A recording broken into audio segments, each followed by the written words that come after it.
The single biggest decision that I struggle with when it comes to landscape photography is where to go. I'm constantly riddled with self-doubt and convinced that my efforts will be a waste of time. The weather isn't looking good, there might not be any light, it'll be too busy, I might not find any good subjects. These are all the things that are constantly running through my mind, and before I know it, I've convinced myself that it's not even worth going out, it's not worth the long journey or the early start, and even if I do decide on a location, I'll spend most of my time convinced that I should have gone elsewhere. Well, what if somebody else could make all of those decisions for you? That is exactly what we're going to do in today's video. Now, I was sent a package back in March, so ages ago, by a lady called Ellen Boner. She writes these photography guidebooks, these pocket guidebooks, for all over the UK and further afield as well. And I thought it would be a fun idea to pick one of these at random and let that dictate the next 24 hours of my photography. Actually, the first one here is Iceland. So that one's going, because I ain't getting there and back in 24 hours. But the rest of them, they're all in UK, from as far north as Scotland, as far south as Cornwall, and unfortunately, London as well. So if I pick London, I'm not going to be a happy chappy. So what I'm going to do is get these books and kind of mix them up, shuffle them around in the bag, and then I'm just going to pick one at absolute random and see what we come up with. Okay, I don't know what it's going to be, but this is where we're going and this is what we're going to shoot. Yeah, all right. Yorkshire Dales, here we come. Now, this might seem like a trivial or pointless exercise, and I suppose to some degree it is, but we are now into July, and many of you long-time viewers will know I struggle with my photography in the summer months, and my motivation is at an all-time low. So these little challenges or experiments or whatever you want to call them, they help motivate me and help keep me in a creative mood. I've pulled over just on the outskirts of the Yorkshire Dales National Park now. I have been to the Yorkshire Dales National Park many times, I drive through it all of the time, but seldom have I stopped to photograph it. So I'm glad that this is the book that I picked out today. And I've not even looked at it yet. My approach is, I'm going to flick through it, look at various different locations, pick one that looks interesting, and then we're going to go there and see what's what. So of everything that's in this book, the thing that's caught my attention the most are the limestone pavements. I think this national park is famed for them. And if we look in the book here, there's this limestone pavement here. It has a beautiful shot of this lone tree. This is the problem I've got with guidebooks, photography guidebooks. Now that I've seen this image here, that's what I'm looking for. That's what I'm picturing in my mind's eye, and I don't want that. And what if I get there and that is the best composition? What if that's the only composition? I'm just going to end up essentially imitating this shot, and I don't want to do that. I want to use this as a guide to get me into the area and then take my own approach. I think that's going to be the biggest challenge of today's video. So, Twizzleton Scar, that is where we're going.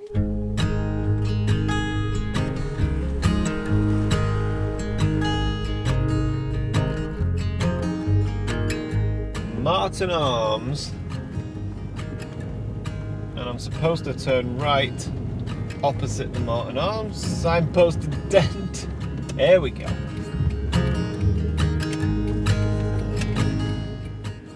Follow this for 5 minutes, park a lay-by on the left-hand side. This must be the place.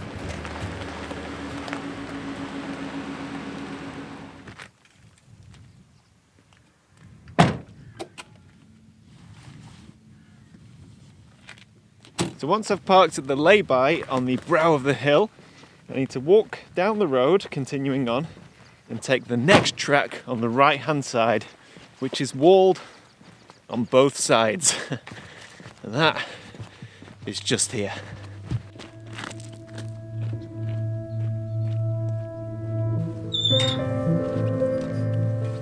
So although I've only just set off on this photography by the book, I don't know what you want to call it, it's not quite an adventure, is it? But whatever. It feels like a treasure hunt. That's what it feels like. I'm reading, I'm not using maps or GPS or anything. I'm just following the guidebook. It's like old school. Ah, man.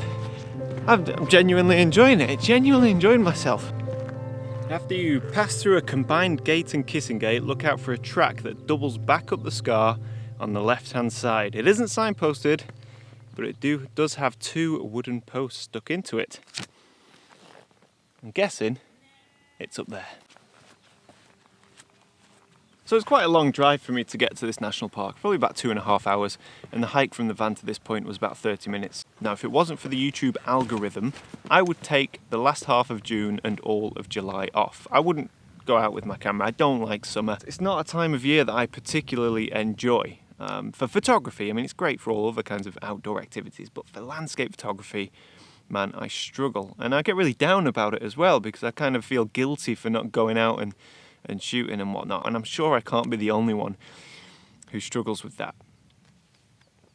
That's where this comes in. Pick this up, pick a page, and go. Like, it takes away so much of the decision making.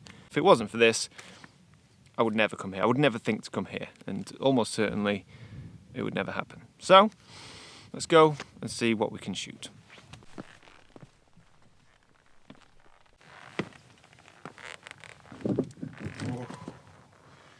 Nope. I've been walking around for ages, and I've been looking for this photograph here, this tree.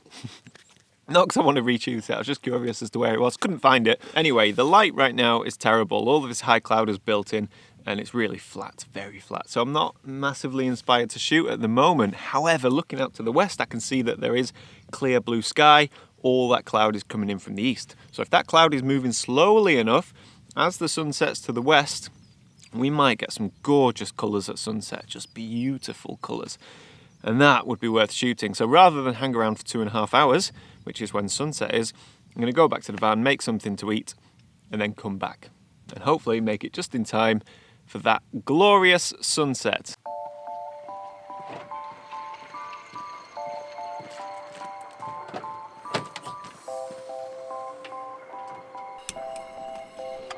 So there are definitely advantages to photographing in the middle of summer, and this is one of them. It's just a beautiful evening, being able to cook and eat outside, peace and quiet, nobody around. It's just perfect. But I've finished my dinner, and now I'm going to head back up to the limestone pavements. They're a mile or two that way, and hopefully we're going to get that glorious sunset. It is looking promising, but it's very difficult to tell. And if we don't get an image this evening, well, I don't know. That's landscape photography. Anyway, I will see you back up at the paving, and hopefully we'll have something to report. This is about to kick off. I'm telling you. I'm absolutely telling you. So behind me you can see this tree here. That's my subject, obviously. And there's my tripod. And you see just this side of my tripod, there is a hot spot, a bright spot. That is a good sized gap in the clouds between the western horizon and obviously all of this cloud here. So in about, I don't know, like 2 or 3 minutes time, the sun is going to drop below the clouds, burst through that gap and wash all of this limestone, this green moss, green ferns, the tree. It's going to wash it all, hopefully, in beautiful golden light with a dark sky in the background and colour off to the south. I'm very excited. And then when that's happened, the sun's going to set and hopefully all this cloud here is going to boom. Oh, photography guidebooks. I'm going to live by them. And if this isn't a good omen, a good sign, right where I planted my tripod, right there on the very rock that it is placed on, I found these, a pair of police sunglasses. Not only do I need a pair of sunglasses, but I'm guessing this is a sign that we're gonna need them because it's gonna be bright.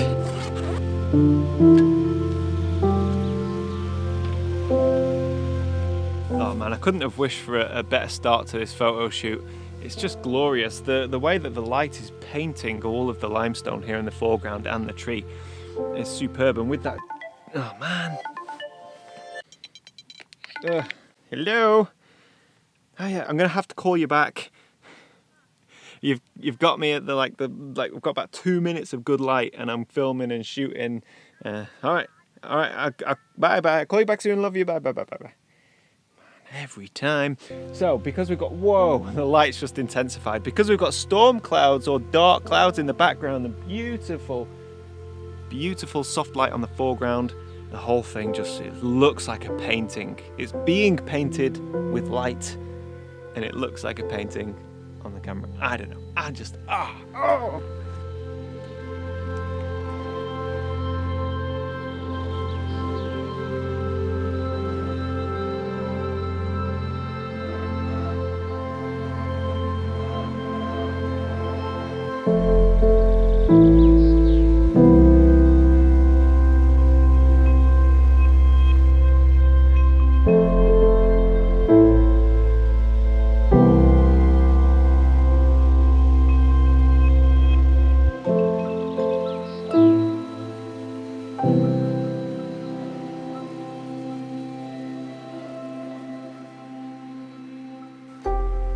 And in an instant, the light has gone. I mean, it's still there. We can still see a nice glow on my face, but you know, this scene that I was just photographing just looks dead compared to what it was just 1 minute ago, bathed in golden light. Anyway, that is the direct light show over. Now we need to wait a few minutes and then capture the afterglow. And that, I can tell you right now, is going to be something very special.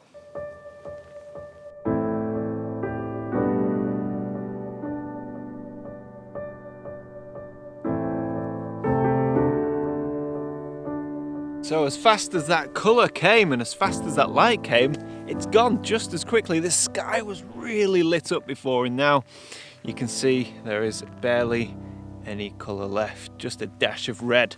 But before filming, I did manage to fire off a pano. Now, I photographed a lone tree not too long ago. It was down in Somerset, and it was a beautiful tree, and I took a square composition of it. You can see it on screen now. And my regret with that shot, is that I didn't get a pano with the tree on the left-hand side. So that's exactly what I've gone for here. A panoramic shot of this beautiful tree with a gorgeous, colourful sky in the background. So yeah, there we go. What an eventful evening. Absolutely glorious. I'll leave you with that pano. It's the only one I've taken, so fingers crossed it's worked. And I'll head back down to the van.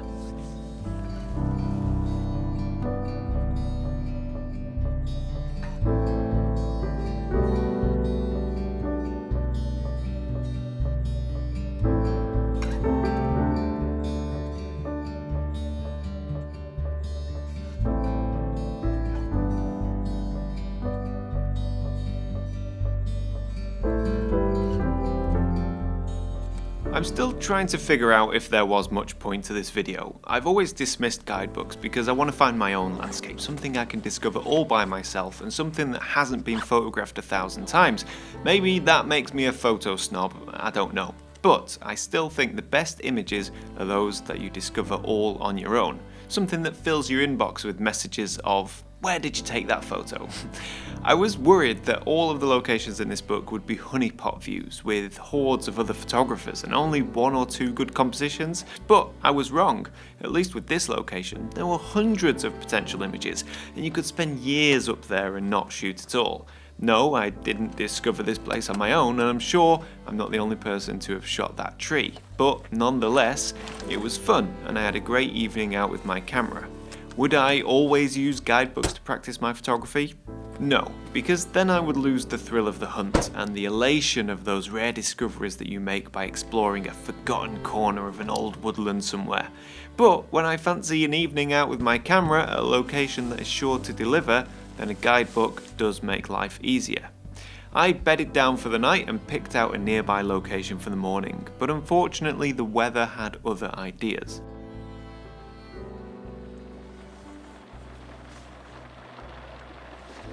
So it's 3:30.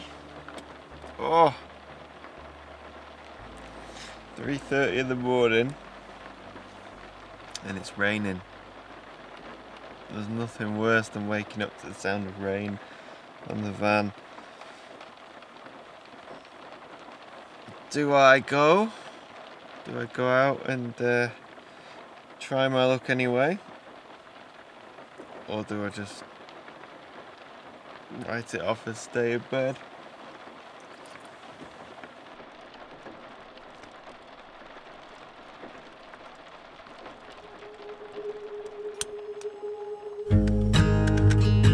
Yeah, so I decided to stay in bed, which meant my time was up and I had to head home and edit this video. And in an attempt to hold back those comments, this was not a sponsored video and I was not paid a penny. However, these books are available on Amazon and I'll be sure to put an affiliate link in the description below, which is how I make a living. You can also follow me on Foundation, which is another way I make a living. However, I'm not sure that any of today's images will be minted. So, until next time, thank you for watching.